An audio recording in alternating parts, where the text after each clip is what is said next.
Some of you are living with abusive alcoholics right now, but you've not left yet. You haven't packed your bags and gone. And I'm not shaming you for that. I get it. I know it's complicated. There's children, money, fear, love, history, sometimes just nowhere to go or just being too damn tired. So let's do some real talk. If you stay for now, stay dangerous and don't stay scared. And I'm not talking about being dangerous like violent or mean, but dangerous like you don't let the abuse run your life anymore. Dangerous like you stop shrinking. Dangerous like you start taking your damn power back. Because hear me out, staying there, that's not the same thing as surrendering. You might still be in the house, but you don't have to be in a cage. No way. You don't have to be like a dog tied to a tree. And today I'm going to give you 3 simple actions to help you survive smarter right now and to quietly build your freedom. Living with an abusive drunk, and I know I used to do it, is like living next to a damn volcano. Some days it's calm, other days you forget that it's even there, but then out of nowhere, boom, fire, smoke, fear. So you end up starting to live your life like a weather reporter. What mood are they in? Have they drank yet? How do I keep today quiet? That kind of living trains your body to stay tense all the time. You flinch all the time. And that's like holding a very heavy backpack every single day. At first you think, yeah, I'm strong. I can carry this. But after months, years, your back starts hurting. Your heart hurts. Your mind, it gets tired. It gets numb. So if you're still there, you don't need guilt. You need tools. You don't have to leave today to start getting free today, because freedom, that starts in your brain. The first thing is to build a daily safe zone. Now, I want you to think of a safe zone like charging your phone. If your phone never charges, it dies, right? And if you never recharge, you'll die inside. So every single day, I want you to get 10 to 15 minutes that belong to you, not to them, not the kids, not the fight, just to you. It can be very small. It just has to be very real. You can sit in your car and breathe. You can lock the bathroom door and take a slow shower. You can go for a walk, put on a headphone and stretch, do breath work in a room alone, or just sit outside and just be quiet. You can write, pray, meditate, or just breathe slowly. It all works as long as it's something that's just for you. But here's the rule. The safe zone is not a reward. It's survival. Because if you don't get more calm, more clear, and more strong, your emotions take over and you can't make good choices. You can't think straight when you're in a house that's already on fire. So your safe zone, that's your fire break. That's your oxygen. And here's something else to keep in mind. When the world is loud, your breath, that's your hiding place. No, you're not escaping life. You're building strength for it. Safe zone every day, even if it's 10 minutes, make sure you do it. Your life will depend on it.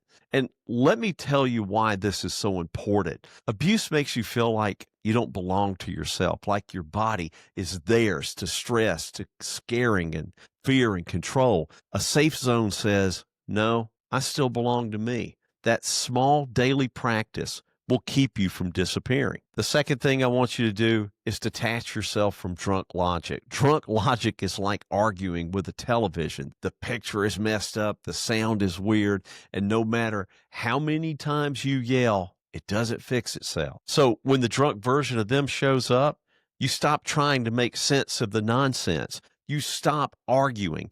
Never explain. Stop begging for basic respect, because this is the truth. You can't reason with alcohol. It's trying to teach calculus to someone who's asleep. So what do you do instead?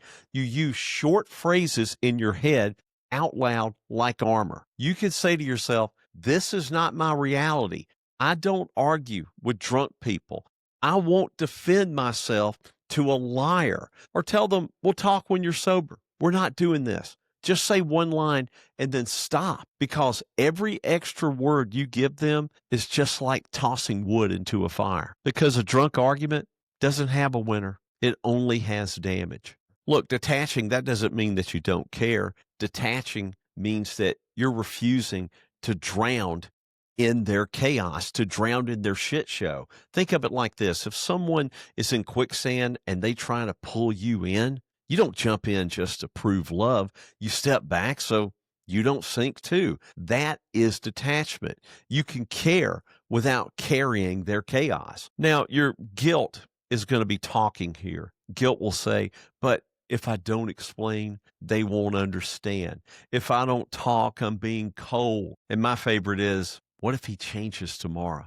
Listen, explaining to a drunk is like giving directions to someone who refuses to even look at the map. You're not being cold, you're being smart. Detach from the drunk logic at all cost. The third thing you're going to do is build an exit runway quietly. This is for the part of you that knows you might leave later, maybe sooner, but probably not today, but someday. Now, we all know that a runway is what an airplane needs to take off. They don't just jump into the sky. They roll, they gain speed, then lift, and that's how it gets in the air, and that's how leaving a drunk works too.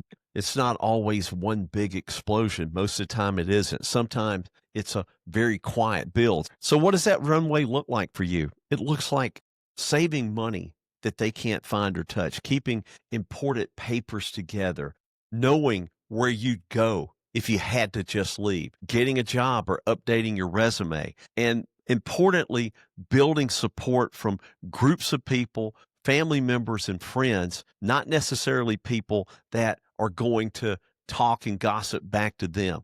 It's about getting with people who know what abuse really is and help grow your confidence back again, strengthening your body and your mind, and doing all this planning without announcing anything to anyone. The most important thing that you need to remember is power, is options. Even if you don't use that runway today, having it changes how you breathe because it tells your nervous system, I'm not trapped here forever. Just remember, you don't build a parachute after you jump.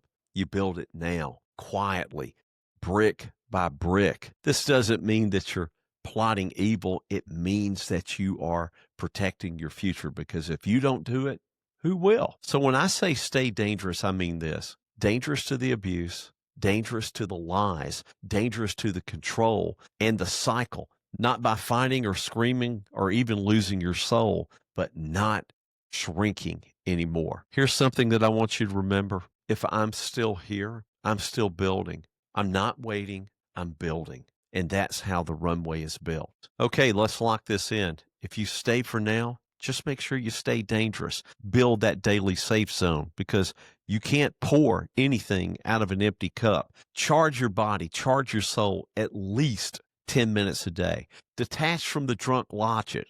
Don't feed the monster. One line and then disengage. Finally, quietly build an exit runway, because remember, power comes from your options. Brick by brick freedom. You don't need to do it perfectly. You just need to do it consistently, because consistency, that's how you stop flinching. Here's the final thing that I want to leave you with.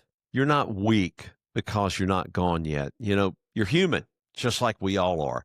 You're doing what you can with what you got, and a lot of times that's all you can do. But you are responsible for your own life. So start taking it back, even if it's one little tiny move a day. If this episode helps you, do me a favor, like it, subscribe to the channel, and share it with somebody that you feel like that needs to hear this. And if you want more common sense guidance, real talk that you can actually use, go to my website, flinchnomore.com. That's flinchnomore.com. There are resources there that can help you think clear, breathe steady, and make your next move without losing yourself. Remember, you don't have to be ready to leave to start getting free. It's something that you do right now, one step at a time. We'll talk soon.